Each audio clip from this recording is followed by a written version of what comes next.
dalam program Berjalan dalam Kasih Karunia Tuhan.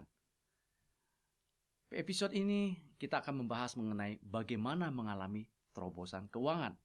Karena masalah keuangan merupakan masalah yang sangat penting dalam kehidupan kita sehari-hari. Apalagi keadaan sekarang, di mana uang itu terasa begitu kecil, begitu sedikit. Ya, carinya susah, tapi mengeluarkannya begitu gampang. Cepat sekali keluar, selesai. Sehingga yang terjadi kita melihat bahwa kehidupan sekarang ini begitu sulit. Ya, orang berbondong-bondong mencari uang dengan berbagai cara. Banyak juga orang yang berbuat salah hanya karena apa? Uang. Karena mengalami kesulitan. Demikian juga saudara, saya sedih melihat bahwa banyak sekali orang Kristen yang hidupnya dalam keadaan kekurangan. Ya. Yang menurut saya hal ini sebenarnya tidak boleh terjadi. Kenapa? Karena kita punya Allah yang baik. Kita bilang kita punya Allah yang peduli dengan kita. Kita punya Bapa yang mengasihi kita.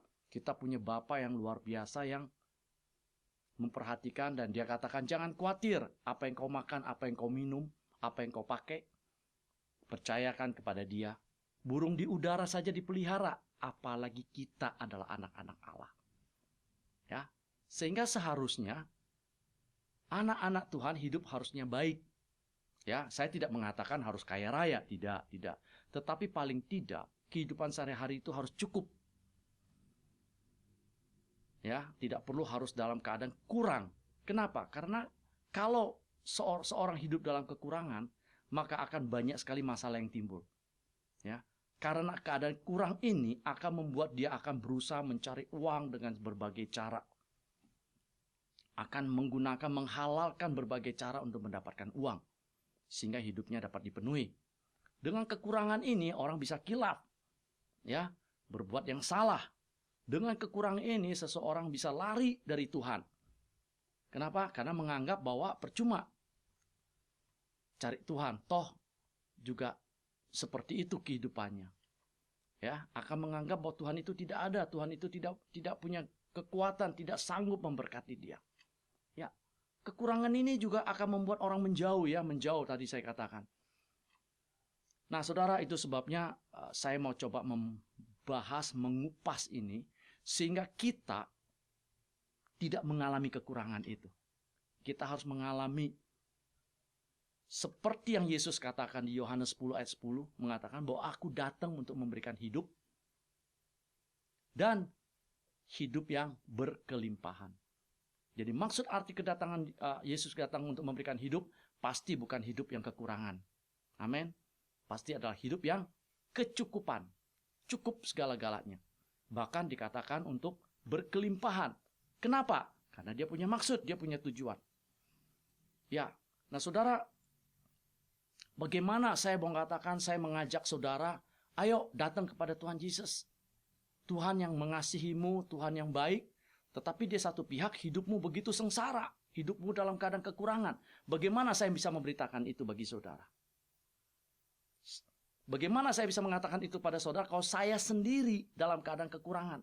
Saya sendiri hanya bisa ngomong tapi tidak bisa melakukan. Ya, atau bahkan sendiri saya bilang Tuhan saya baik, Tuhan saya luar biasa, tapi di pihak lain saya bilang, aduh, saya pinjam uang dong. Saya udah 3 hari gak makan, saya kekurangan. Bagaimana saya bisa mengatakan Tuhan saya baik dan Tuhan saya luar biasa kayanya? Saya bisa mengatakan demikian kenapa? Karena hidup saya diberkati. Seperti yang Yesus katakan, aku datang memberikan hidup. Ya, mungkin Tuhan gak bilang kita hidup harus yang kaya raya. Bukan itu yang saya maksud. Tetapi lebih dari cukup. Karena Tuhan kita adalah Tuhan yang lebih dari cukup. Sehingga kita bukan cuma berbicara saja, tetapi kita juga bisa melakukan sesuatu. Ya, memberkati itu banyak. Bisa dengan berdoa, dengan menyaksikan, tapi juga bisa memberi. Itu sebenarnya yang Tuhan kehendaki. Nah, itu sebabnya saudara, saya terlalu percaya bahwa seharusnya kita sebagai anak-anak Tuhan, Tuhan yang empunya dunia dengan segala isinya, yang memiliki segala kekayaan alam yang ada, dan kita sebagai anak-anaknya berhak mewarisi kekayaan itu. Betul? Seharusnya itu yang terjadi. Kenapa? Karena dengan hidup yang baik, dengan hidup yang lebih dari yang cukup, bahkan berkelimpahan, kita akan memuliakan Tuhan Yesus. Nah, saudara, bagaimana supaya kita bisa mengalami terobosan keuangan itu? Ada 3 hal yang perlu kita pegang, menjadi patokan kita, yang akan membuat kita punya keyakinan kita akan mengalami berkat itu. Apa? Yang pertama adalah bahwa kita menaruh dalam pikiran kita adalah pemikiran tentang apakah aku dapat hidup makmur. Pertanyaan ini yang sering timbul dalam anak-anak Tuhan, terutama yang merekanya hidup sekarang ini dalam keadaan kekurangan. Mereka melihat nenek moyang mereka hidup dalam kurang, orang tua mereka hidup dalam kekurangan. Mereka pun mengalami kekurangan. Kemudian muncul pertanyaan itu, apa betul? Apa betul? Sekarang, Pak Jimmy mengatakan bahwa seharusnya hidup baik, hidup dalam kecukupan. Tetapi kenyataan yang dialami itu. Nah, saudara, sebelum kita mengalami sesuatu, yang pertama adalah paradigma kita harus berubah. Ya, paradigma kita ini harus diubahkan. Tidak melihat kepada keadaan kita, tetapi melihat kepada apa yang firman Tuhan katakan kepada saya. Poin kedua adalah, saya imani bahwa adalah kehendak Tuhan, hidup saya diberkati. Kenapa demikian? Karena saya mempercayai apa yang Yesus telah lakukan di kayu salib. Ya, Yesus datang ke dunia, saudara, lahir di palungan bukan berarti dia miskin. Ingat, bedakan. Dia lahir di palungan bukan karena dia miskin, tetapi karena Maria dan Yusuf waktu itu ingin menginap di hotel, tetapi tidak ada penuh, sehingga dia terpaksa. Dalam tanda kutip pengertian terpaksa. Sebenarnya yang sedang Tuhan mau katakan adalah bahwa dia siap untuk menjadi miskin, bukan dia miskin. Ini kita harus bisa membedakan. Dia menjadi miskin untuk saudara dan saya. Ya. Nah, kalau kita lihat firman Tuhan di Yesaya 53, mari saudara kita lihat bersama-sama. Di ayat yang keempat, demikian bunyinya. Tetapi sesungguhnya penyakit kita yang ditanggungnya, dan kesengsaraan kita yang dipikulnya. Padahal kita mengira dia kena tulah, dipukul dan ditindas Allah. Nah, di sini saudara penekannya dikatakan kesengsaraan kita yang dipikulnya. Dan saya yakin kesengsaraan di sini menyangkut juga kekurangan, kemiskinan. Ya dong? Kemiskinan itu mengakibatkan kita sengsara. Ya. Memang walaupun sengsara bisa juga diakibatkan bukan hanya uang, banyak hal. Tetapi salah satunya adalah karena kekurangan, kemiskinan yang membuat hidupnya sengsara. Nah, di sini dikatakan bahwa kesengsaraan yang dipikul oleh Yesus di kayu salib. Nah, artinya di sini saudara, kemiskinan, kekurangan yang ada pada anak-anak Tuhan, bagi orang yang percaya menerima Yesus sebagai Tuhan dan Juru Selamat, itu ditanggung, dipikul oleh Yesus di kayu salib. Dan status Yesus yang adalah anak Allah, itu diberikan kepada kita. Bukan cuma statusnya dia, tetapi kekayaan yang dia miliki, itu juga diberikan kepada kita. Oke, kita lihat. Untuk membuktikan apa yang dikerjakan Yesus itu. Mari kita lihat di 2 Korintus 8 ayat 9. Karena kamu, kita semua, telah mengenal kasih karunia Tuhan kita Yesus Kristus, bahwa Ia yang oleh karena kamu menjadi miskin. Yang oleh karena kita, dia menjadi miskin, sekalipun Ia kaya. Supaya kamu menjadi kaya oleh karena kemiskinannya. Yang tadi saya katakan, Yesus lahir di kandang bukan karena dia miskin, tetapi dia memiskinkan dirinya untuk lahir di kandang. Dia mau menderita seperti kita, mengalami seperti kita, mengambil bagian penderitaan kita yang akan dibawa ke kayu salib. Kemudian kita tahu pada waktu sebelum dia mati di kayu salib, dia mengatakan apa? Sudah selesai. Artinya tugas dia, tadi yang kita baca di Yesaya, kemiskinan kita yang dipikulnya itu sudah diselesaikan di kayu salib. Terjadi pertukaran. Dan kalau saudara pelajari bagaimana selama 3,5 tahun pelayanan Yesus, dia adalah pribadi yang kaya. Kita bisa melihat, saudara, dia perlu uang, dia cuma suruh muridnya mancing. Dalam perut ikan terdapat uang untuk bayar pajak. Bukankah dia kaya? Amin. Bukankah dia hebat? Saudara lihat pada waktu pelayanannya ada 5.000 lelaki yang dengan istri dan anak-anak mereka yang mengikuti dia. Dan pada waktu sore hari tidak ada makanan, dia katakan, coba berikan semua makanan. Dan melalui 5 roti dan 2 ikan, dia sanggup memberikan makan dan membuat kenyang. Kurang lebih kalau mau dianggap total bisa 12.000 orang. Bahkan bersisa 12 bako. Bukankah Yesus itu kaya? Dia sanggup membuat yang tidak ada itu menjadi ada karena dia kaya. Nah saudara, ini yang perlu kita pegang. Bahwa adalah kehendaknya. Kita diberkati. Sehingga kita mengalami. Sekali lagi, dengan paradigma ini, dengan keyakinan ini bahwa adalah kehendak Tuhan saya diberkati. Maka saudara, tadi saya katakan di dalam kita usaha, di dalam kita bekerja, kita punya keyakinan bahwa melalui apa yang kita kerjakan akan diberkati. Ini akan membuat kita lebih bergairah lagi untuk bekerja. Ini akan membuat kita punya semangat yang luar biasa dan keyakinan. Bahkan pada waktu kita bekerja atau usaha, ada rintangan, ada halangan, kita tidak akan menganggap itu, ya selesai. Enggak. Karena kita punya keyakinan, aku diberkati. Jadi ada rintangan halangan itu kita anggap kecil, nggak bisa menghalangi berkat Tuhan, nggak bisa menghalangi berkat Tuhan, karena kita punya keyakinan bahwa hidup aku akan diberkati. Keyakinan bahwa saya akan diberkati ini bukan terjadi demikian saja, saudara, tetapi saya yakinnya karena sekarang ini saya hidup dalam masa kasih karunia Tuhan. Bahwa kita sekarang ini tidak lagi hidup di bawah hukum Taurat. Kalau bicara hukum Taurat itu berbicara perbuatan. Berbicara tentang usaha yang harus kita kerjakan. Maka kita baru mendapatkannya.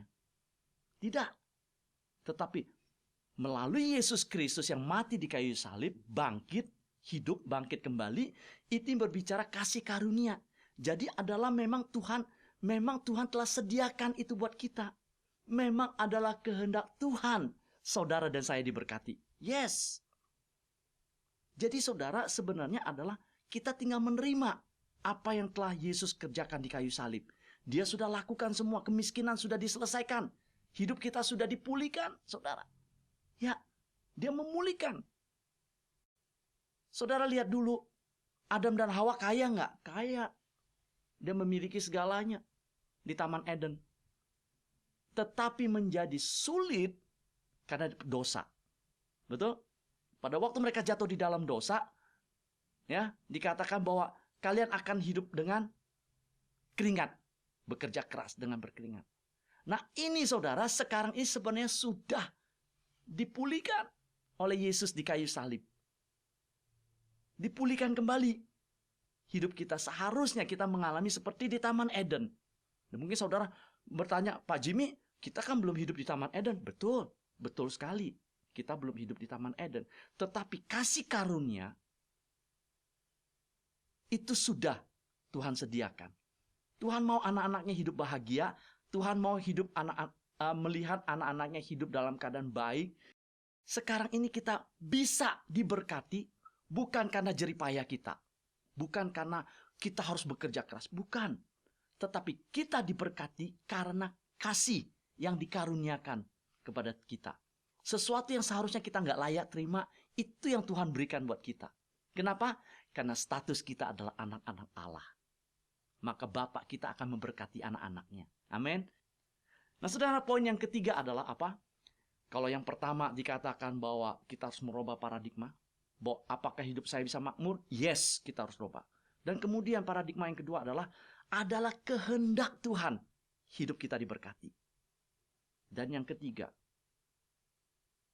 saudara harus pegang, saya diberkati karena saya mau dipakai untuk memberkati orang lain. Diberkati untuk menjadi berkat untuk orang lain. Wow, luar biasa saudara. Luar biasa. Ya. Nah, paradigma ini, saudara, saya pegang. Kenapa? Karena saya mau jadi sesuatu. Saya mau jadi sesuatu di mana hidup saya diberkati supaya saya dapat menyalurkan. Karena pada waktu saya menyalurkan berkat jasmani ini ke orang lain akan melihat perbedaan. Apalagi sekarang ini, saudara, dalam keadaan hidup dalam keadaan sulit. Kemudian ada anak-anak Tuhan yang dapat memberi. Ada anak-anak Tuhan yang dapat memberi, menolong, membagikan sesuatu. Orang-orang akan bertanya. Heran ya, orang lain susah cari uang. Tetapi orang ini kok bagi-bagiin uang ke orang lain. Memberkati orang lain. Apa ya? Kok dia bisa begitu? Mereka akan mencari tahu.